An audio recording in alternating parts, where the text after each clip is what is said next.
Alors, en ce qui concerne la finalité, donc il va falloir distinguer, c'est des choses qui sont importantes en stratégie, il va falloir distinguer finalité, but et objectif. Et donc la finalité, c'est ce qu'il y a de plus général, et en conséquence, c'est une expression extrêmement qualitative, la finalité. Le but va être beaucoup plus précis, mais toujours, évidemment, intégré dans la finalité générale. Et l'objectif, lui, est carrément, généralement, quantifiable et chiffré. Et donc, c'est la traduction matérielle, quantitative, finalement, de la finalité. Hein, donc, il ne faut pas oublier cette distinction entre ces trois termes. Alors, quelle est la finalité d'une entreprise? C'est une bonne question. Généralement, pour faire simple, on considère que la finalité d'une entreprise privée dans un système d'économie de marché, c'est la maximisation du profit. On considère ça généralement, beaucoup de manuels de microéconomie affirment cela.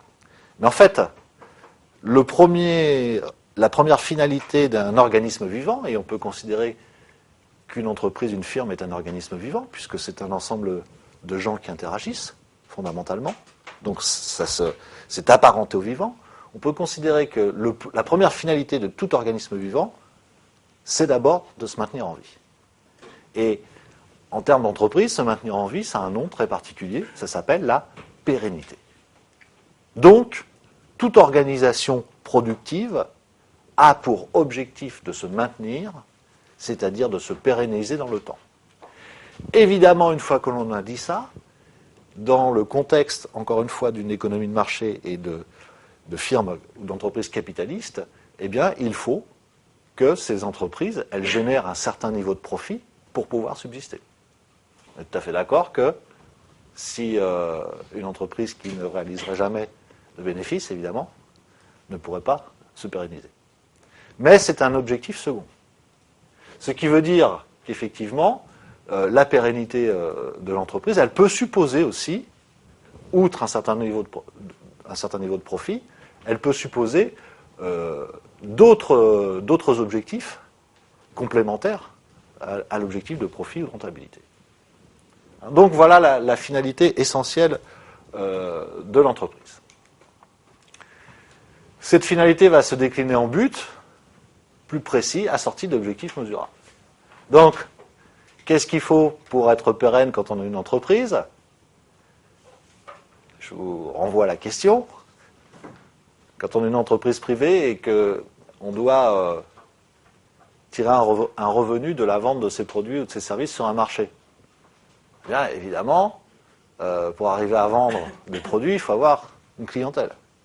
Donc très, très probablement, un des buts de la finalité de se pérenniser, c'est développer un certain niveau de clientèle.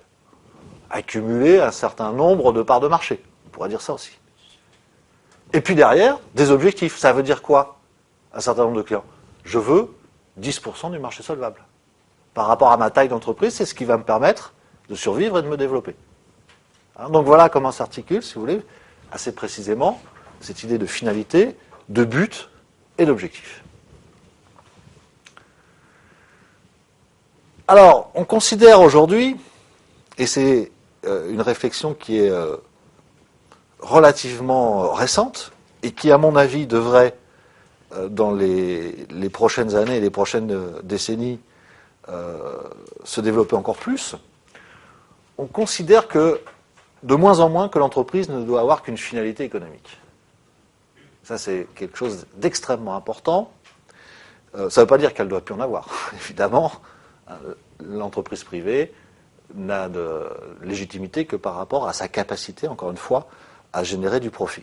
On est d'accord. Mais cette finalité économique, aujourd'hui, elle ne peut être atteinte que si elle est accompagnée d'une finalité sociale, c'est-à-dire, finalement, quel est le projet que l'on peut avoir pour les salariés dans une entreprise, donc finalité sociale à l'intérieur de l'organisation, mais aussi finalité sociale à l'extérieur de l'organisation, c'est-à-dire sur les marchés. Ça veut dire quoi concrètement?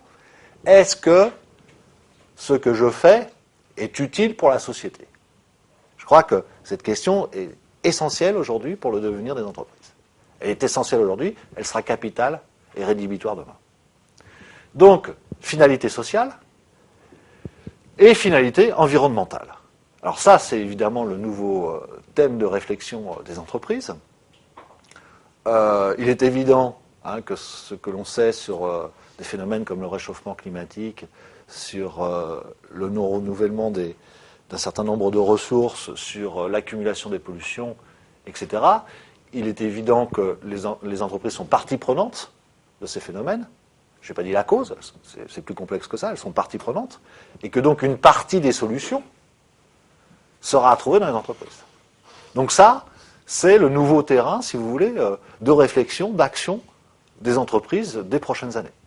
Et celles qui vont gagner la bataille concurrentielle seront probablement celles qui, dans chaque secteur, apporteront les réponses les plus satisfaisantes en matière environnementale. Donc, ne pas négliger, même si, on le verra, certaines entreprises utilisent aujourd'hui la thématique environnementale uniquement à des fins marketing ou à des fins de communication. Peu importe. Ça porte le message, ça porte la nécessité, et un jour, évidemment, cette réflexion purement marketing, purement mercantile, en fait, des problématiques environnementales, un jour, ça deviendra quelque chose de tangible dans le comportement des entreprises. Donc, on en est là. Il y a des entreprises qui font de réels efforts au niveau environnemental aujourd'hui. Il y en a beaucoup qui surfent, comme on dit, sur la vague verte. Mais bon, à un moment donné, il faudra faire autre chose que surfer.